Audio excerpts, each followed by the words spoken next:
Ladies and gentlemen, welcome to ReelQuick, episode 103. I am joined alongside my beautiful co-host, Mr. Tyler C. Whitmore. Today, one of my more anticipated ReelQuick reviews for multiple reasons. We are going to be reviewing Neil Marshall's The Descent. This is one of my favorite horror movies ever. This is a horror movie I'm very happy that we finally got you to watch, Tyler. I wish Cam was here because I would have loved to see his reaction to that movie. So this was recommended, before we get into our review, this was recommended by one of our patrons, Mr. Reese David. So shout out Reese David for the recommendation. And as always, guys, if you'd like to have the opportunity to recommend us movies, drafts, rankings, games, or just anything you guys want us to talk about on these Real Quicks, check out our Patreon, check out our tiers. Everything is there for you guys. So let's just get right into it because I'm really excited to talk about this. I haven't. I was even looking back at like my old Letterboxd reviews of The Descent. I've reviewed it, and I think it's pretty obvious that I love this movie. But I've never like really dove into it, so I'm pretty excited to do that right now. And I'm also excited because you and I have not chatted, Tyler, since you watched the movie, so I don't really know what you think of the movie. So we're gonna start right there with you. Thoughts on The Descent? I'm curious. I know you don't have the highest tolerance for horror. How are you handling this movie? And then just what were your initial thoughts coming out of it? Yeah, so there's been a lot of horror movies I've watched this month or just in general from the podcast recommended by you guys, just either reviewing it on the pod or just highly regarded by you guys. So I give it a watch. And usually like I come away from most of the time like, oh, it wasn't that scary. Like I was able to handle it fine. But The Descent's definitely like a proper scary movie. And one of the top Letterboxd reviews is like, someone's like, I have a super high tolerance for horror movies. So when people told me to watch this because it was scary, I usually just like write them off and I'm just like, oh, whatever. You've only seen like 3 movies. That's why you think it's scary, but it's actually like made my skin crawl. And yeah, this movie's definitely like really scary for multiple reasons. The first half is like a different type of horror where it's mostly like, anxiety, claustrophobia, kind of fear of the dark, like what's lurking, kind of suspenseful. And then like around like the halfway point, maybe like 55 minutes in or so, it like hits a switch and then it becomes like full on jump scare horror movie, like jump scares a plenty, probably like 12 in like a 30-minute time span. So yeah, it kind of just like switches breeds from like a suspenseful, anxiety driven horror to then like a jump scare heavy horror. So it kind of gets you from all angles. And yeah, I was definitely scared of this movie. I knew that going into it. I was like, yeah, this is going to be freaking scary. But yeah, it's like these girls, like what, like 5 of them, or no, 6 friends, I guess. I'm looking at the synopsis now. So six girls go caving, exploring some caves, and their adventure goes horribly wrong. And yeah, I kind of put my Letterboxd review. It's like, just because like I was just teasing it because I wasn't going to say too much since we're talking about it here. But I was like, is this just like a scary movie, terrifying caving expedition gone wrong, turned into like a jump scare filled horror movie? Or is this like a brilliant like analysis of mental health, trauma, and grief? And that's why I think like elevates it from horror movies that are like, I don't know, like horror movies I feel like are like going to be like we literally just had a draft yesterday of movies that are under 3-star. And I feel like that's a big thing that makes a lot of people not love horror movies is if they're just there for the scares, there's nothing deeper. A lot of people walk away from them. They're just like, and that was like fine. There was whatever. It wasn't anything moving the needle. But stuff like The Descent is proper scary while also like actually being a real deep analysis of like actual like themes here in terms of like trauma and grief. Because I texted this in the group chat, and this is the only thoughts you guys already know about the movie for me is that I thought the opening scene was like so dumb because like it starts off with like, so what? Like it's like she's like a wife and has like a husband and then like has kids. Like I don't really know like the relationship to her, but like Yeah, they weren't clear on like the relationship, but I think it's assumed that that's her kid, and then it's either whatever boyfriend, fiance, husband. They're romantically involved, is what I think the movie was getting at. Right. And like they get in a car accident and it's like a Final Destination style where it's a truck and then like the beams of like that the truck was carrying like fly off and fly through the windshield and just like kill everyone in the car except her. That injures her pretty bad, but she goes to the hospital and survives. But like it's one of those that it was just so like I feel like that Neil Marshall or whoever wrote this movie actually like had like this great idea for a movie but they just couldn't figure out like how to make like the trauma hit in the beginning. So then they just like wrote like the sloppiest death scene ever. I was like, that was just like so stupid, because the rest of the movie is like quite good and like well thought out.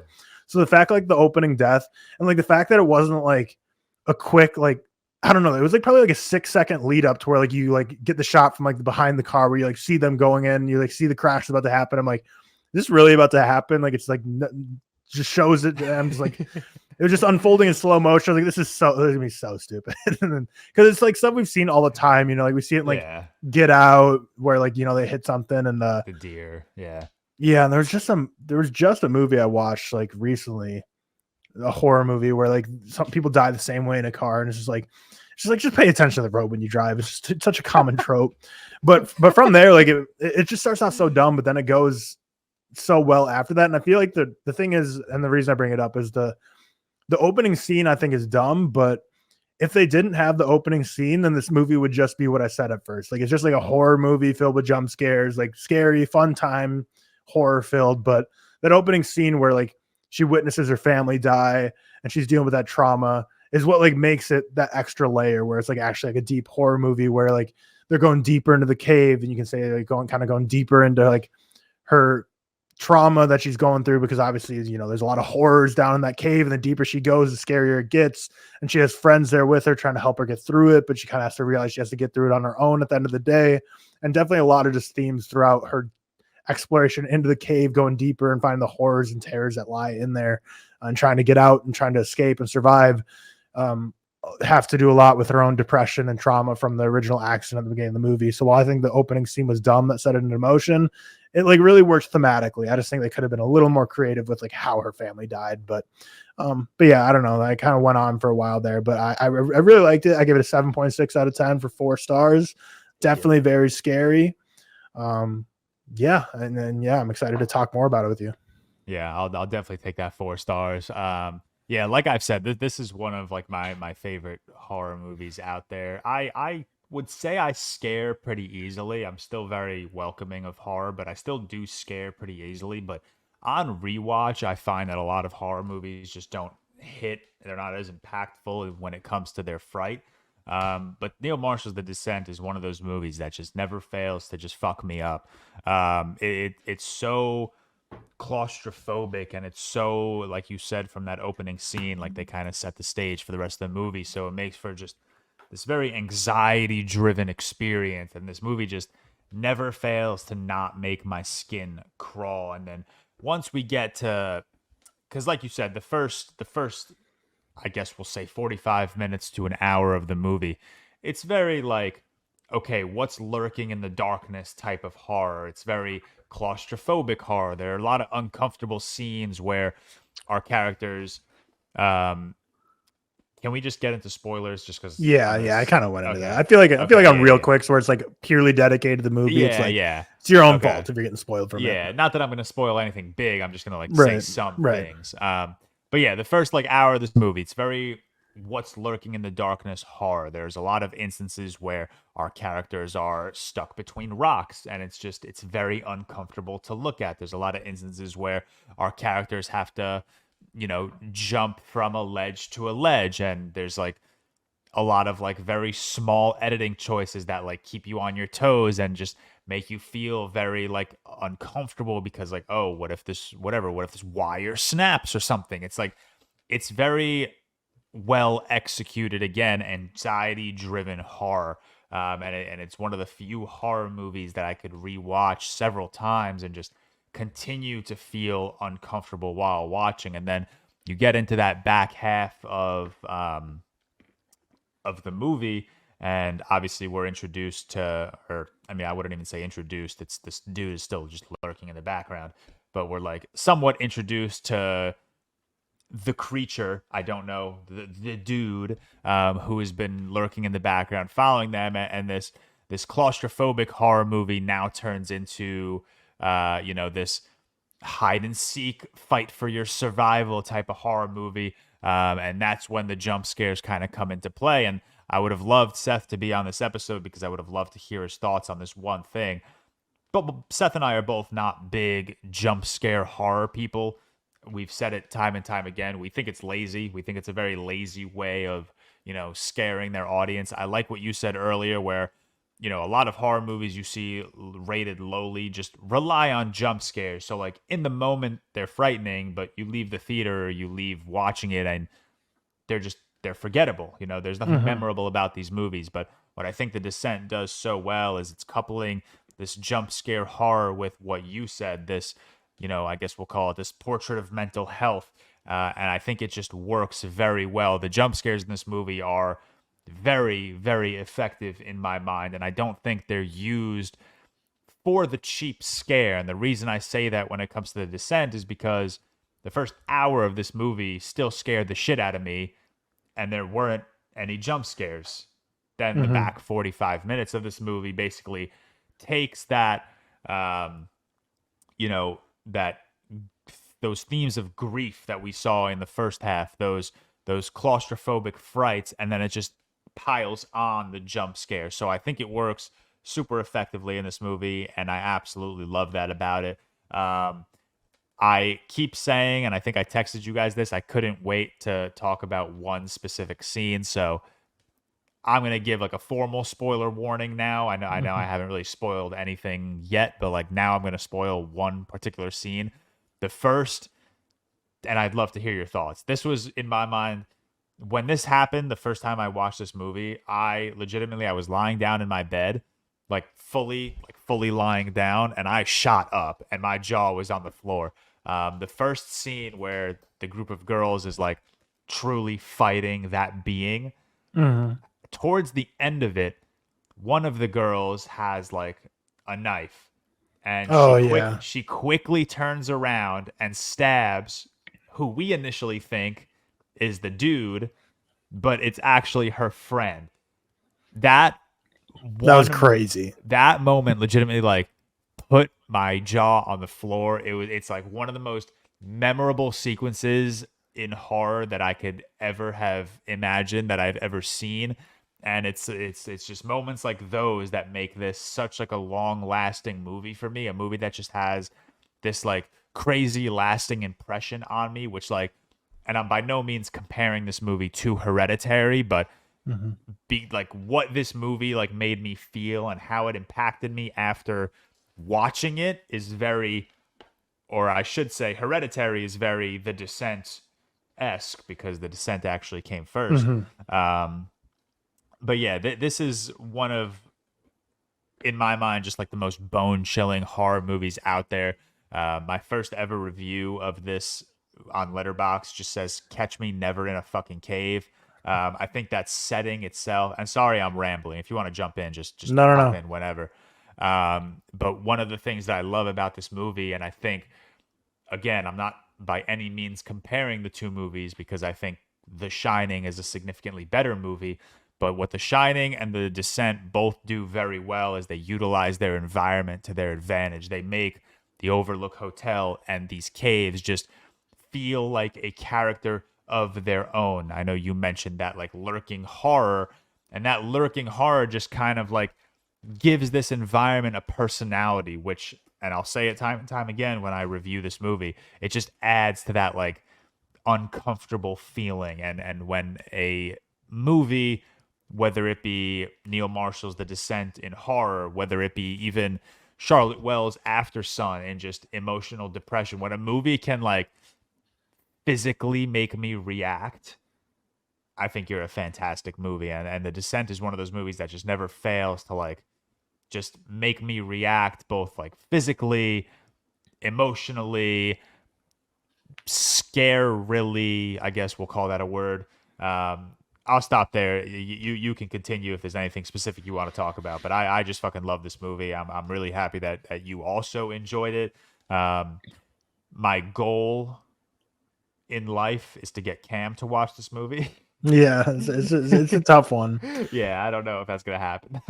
Yeah, I definitely would say I did prefer the first half in terms of the style of horror I usually like. Like I like that anxiety, suspenseful, whereas the second half, which is more jump scare heavy, I definitely like still really enjoyed it because I think I did it well, but I definitely enjoyed the first half more.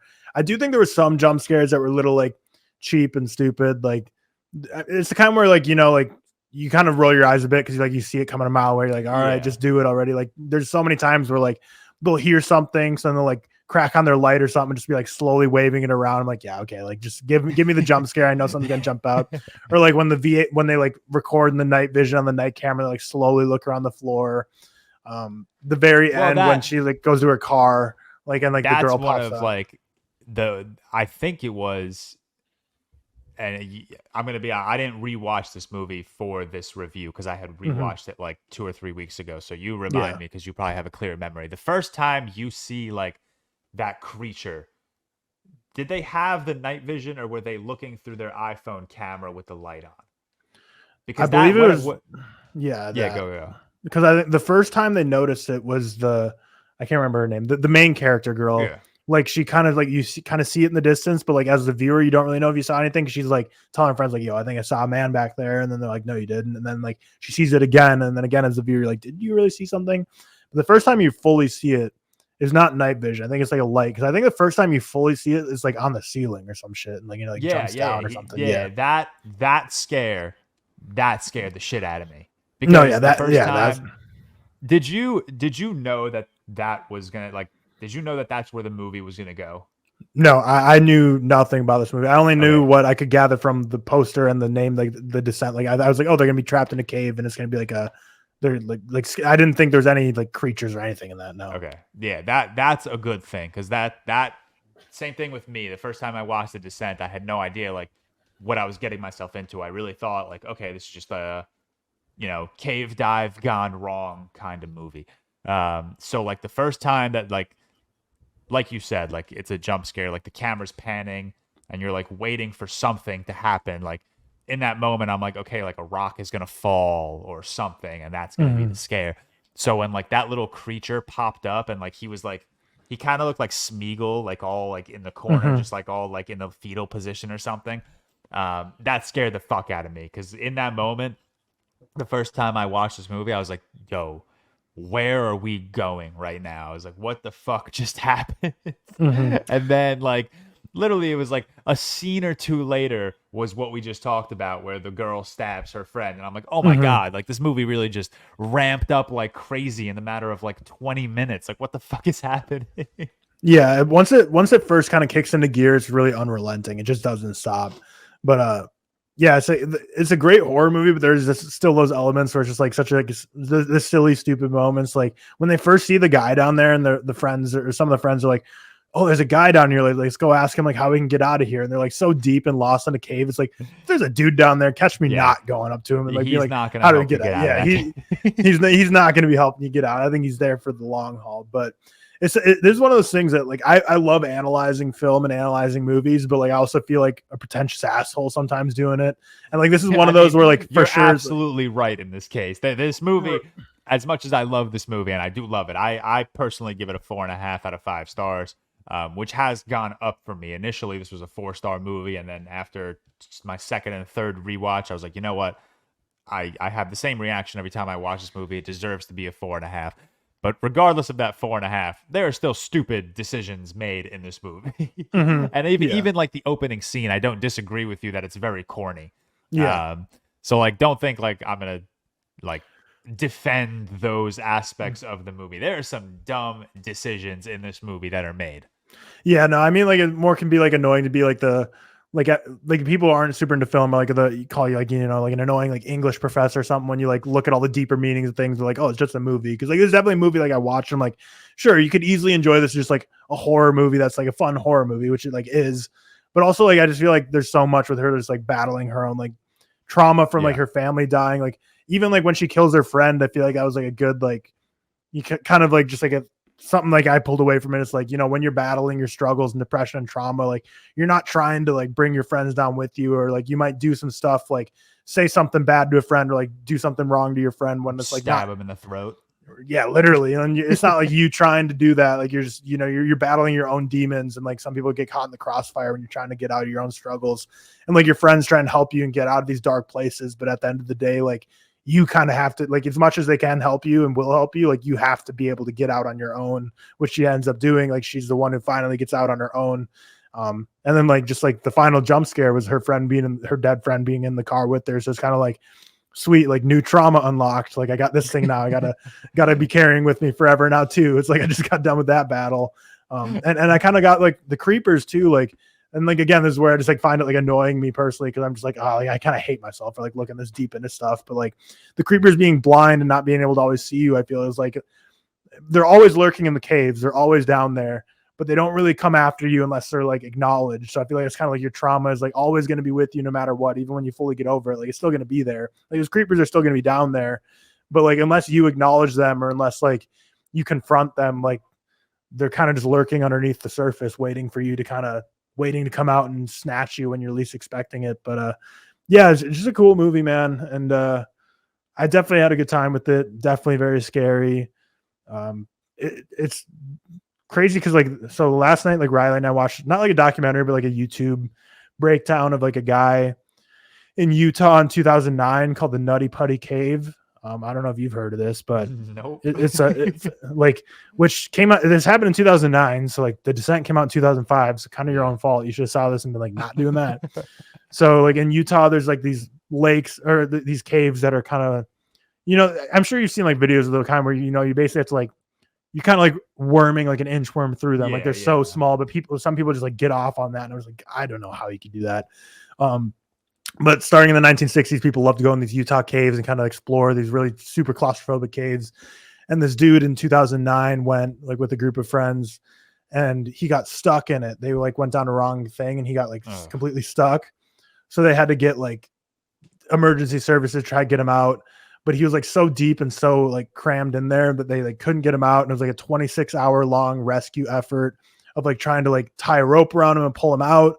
But like then the rope would snap because he's like way deep in there. So like paramedics to even get to him had to like go through all these caves and like try and pull him out like through this like intricate like web of all these things. It was just like basically impossible to get him out. And then ultimately they were unable to ever get him out. So he just like died down there. And for like years, apparently Utah was trying to stop people from going down there because it was so dangerous and like they had to keep going down there to rescue people. But this is the first person who got stuck down there and died. And literally they just like filled it with concrete. Like his dead body's still down there and they just poured tons and tons of concrete down there and just sealed it up. Like no one's fucking going down these damn caves anymore because it's too dangerous. So this dude's just fucked in cement down there. And that's the worst thing I've ever heard. But like I don't get, and like that's why I like the first half of this movie better because like when I watched the documentary with Riley, just like 20 minutes, like they didn't tell it in like a way to scare you. They were just literally like telling the facts of what happened. Yeah. But I was like almost want to turn. I'm like I'm getting like more anxious than I was watching The Descent, maybe because it was real. But I was like holy shit, this is so claustrophobic. Yeah, and like they're showing like the rescue footage of like him just like trapped. And I'm like, oh fuck, dude. Like I don't get how people. Anytime I see those videos on TikTok or whatever, I'm like, how do people do this as a hobby? Like, just cave exploring in general, deeply.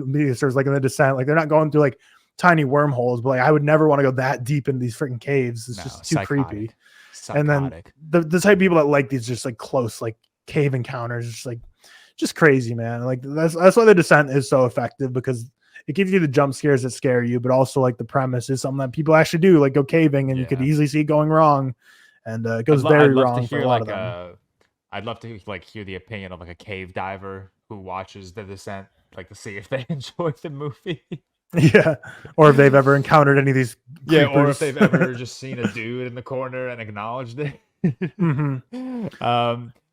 All right, do you have anything else you want to mention on The Descent? You said 7.6 for 4 stars. Exactly. Yep. And I go my 4.5 star rating. But that'll wrap up our review of Neil Marshall's The Descent. And I did double check. He did also write the movie as well.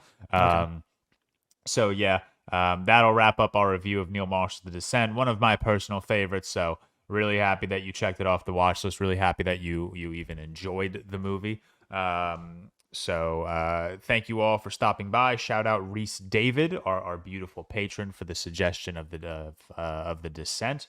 That'll wrap up episode 103, and we will see you guys next week for ReelTok episode 59. 59.